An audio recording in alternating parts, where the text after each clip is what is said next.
Hey there! Welcome back to our channel. Today, we'll be diving into the world of Jira, and I'll be showing you one comprehensive way to conduct a highly effective retrospective using this platform. By the end of this video, you'll be able to not only navigate Jira more efficiently, but you'll also acquire the knowledge and skill to organize effective retrospective meetings like a pro. So without further ado, let's dive right in. Now, conducting an insight-filled retrospective in Jira, just like most things, can be tackled in a variety of ways. Today, we'll be focusing on the most streamlined and efficient method, which is utilizing an app from the Atlassian marketplace.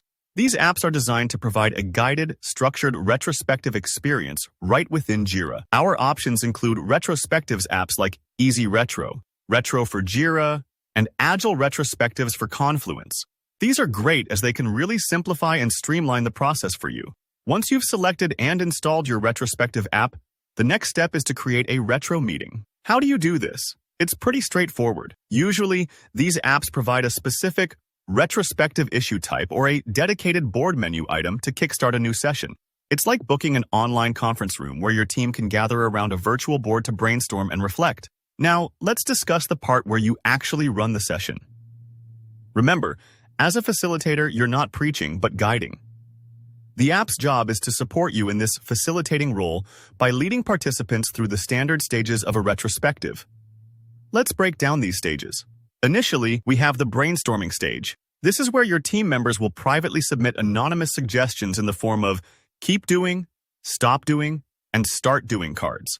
Just like the good old sticky notes we use in physical boardrooms, but digital. Before you can jump to action item creations, there's an important step in between, that's grouping and voting. Here, you take on the role of categorizer and group similar ideas together. Then the entire team votes on these topic clusters, highlighting which ones are considered the most crucial. Subsequently, the team can transition into the action item creation phase.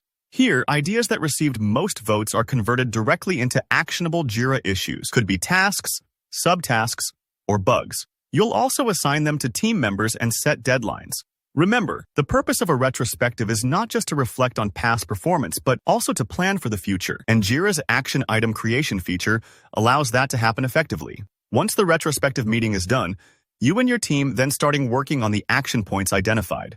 These resulting action items appear on your regular Scrum or Kanban board for everyone to view and check off during the successive sprint. And there you have it. It's a wrap for our guide on conducting a retrospective using Jira. I hope you found it informative and useful. If you have any questions, please drop them in the comments below. And as always, do like this video and subscribe to our channel for more of such tutorials.